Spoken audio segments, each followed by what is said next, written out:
ಸಂಕ್ರಾಂತಿ ಹಬ್ಬವು ಕರ್ನಾಟಕದಲ್ಲಿ ಹಾಗೂ ಭಾರತದ ಅನೇಕ ಭಾಗಗಳಲ್ಲಿ ಉತ್ಸವ ಸಂಭ್ರಮದಿಂದ ಆಚರಿಸಲ್ಪಡುವ ಮಹತ್ವದ ಹಬ್ಬವಾಗಿದೆ.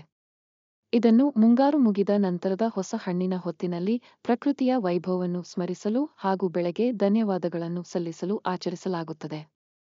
ಈ ಹಬ್ಬವನ್ನು ಮಕರ ಸಂಕ್ರಾಂತಿ ಎಂದು ಕರೆಯಲಾಗುತ್ತದೆ, ಏಕೆಂದರೆ ಈ ದಿನದಿಂದ ಸೂರ್ಯನು ಮಕರ ರಾಶಿಗೆ ಪ್ರವೇಶಿಸುತ್ತಾನೆ. ಸಂಕ್ರಾಂತಿಯ ವಿಶೇಷತೆಗಳು: ಹೊಸ ಪರ್ಸುವರಂಹಣ. ಮುಂಗಾರು ಬೆಳೆಗಳನ್ನು ಸಂಗ್ರಹಿಸಿದ ನಂತರ ಬೆಳೆಯ ನೂತನತೆಯನ್ನು ಆಚರಿಸುವ ಹಬ್ಬ. ನವಧಾನ್ಯ, ಬೆಲ್ಲ, ಎಳ್ಳು ಹಾಗೂ ಸಕ್ಕರೆ, ಕಬ್ಬು ಹಂಚುವುದು ಈ ಹಬ್ಬದ ಒಂದು ಪ್ರಮುಖ ಭಾಗವಾಗಿದೆ. ಎಳ್ಳು ಬೆಲ್ಲದ ಸಂಪ್ರದಾಯ. ಎಳ್ಳು ಬೆಲ್ಲ ತಿಂದ್ರೆ ಒಳ್ಳೆಯ ಮಾತಾಡುವೆ ಎಂಬ ಸಂದೇಶದೊಂದಿಗೆ ಎಳ್ಳು, ಬೆಲ್ಲ, ಅಕ್ಕಿ, ಕೊಬ್ಬರಿ ಹಾಗೂ ಬೆಲ್ಲದ ಮಿಶ್ರಣವನ್ನು ಹಂಚುವುದು ಸಾಮಾನ್ಯ. ಇದು ಸಹಾನುಭೂತಿ, ಸ್ನೇಹ ಹಾಗೂ ಮೌಲ್ಯಗಳನ್ನು ಪ್ರತಿನಿಧಿಸುತ್ತದೆ.